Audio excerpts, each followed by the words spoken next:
بسرعة كده هعرفك الشفرة الجديدة اللي هتقدر تاخد بيها مليون عملة. تمام، هبدأ ادخل على البوت زي ما انت شايف كده، وابدأ اجمع كده العملات اللي جات لي. زي ما انت شايف كده دي الخانة اللي هنقدر ندخل عليها وناخد المليون عملة، اللي انا كل يوم بنزل لك فيديو ليها في الوقت ده تقريبا، علشان اقول لك ازاي تقدر تفك الشفرة وتاخد المليون عملة بكل سهولة. وقلت لك في كذا فيديو اللي نزلوا قبل كده الكروت دي بتاخدها ازاي. انا بنزلك كل يوم سكرين بشكل الكروت اللي انت بتنزل تختارها من هنا.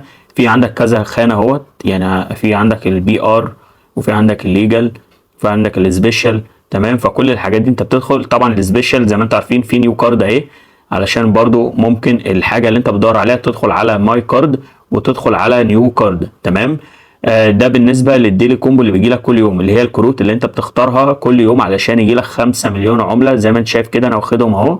تمام، فهبدا كده بسرعه بقى اعرفك الشفره اللي كل يوم بنزل لك فيديو ليها.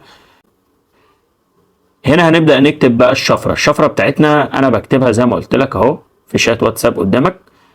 هبدا اكتب هنا نقطه شرطه، كتب لي اول حرف، هكتب نقطه تاني شرطه نقطتين. طيب زي ما قلت لك طبعا في الفيديوهات اللي قبل كده، لو لقيت الحرف اتشال اكتب تاني من اول وجديد، علشان وارد يكون حصل مشكلة او حاجة. شرطة، هيكتب لي الحرف وابدا اكتب تاني نقطة شرطة نقطة نقطة، هكتب لي الحرف اللي بعده وهبدا اكتب شرطة بس.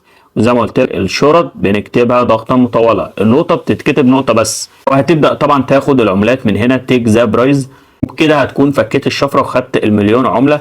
وزي ما قلت لك يا صاحبي انا بنزل لك كل يوم فيديو بفك الشفرة، وبنزل لك في المنتدى شكل الكروت اللي انت بتجمعها.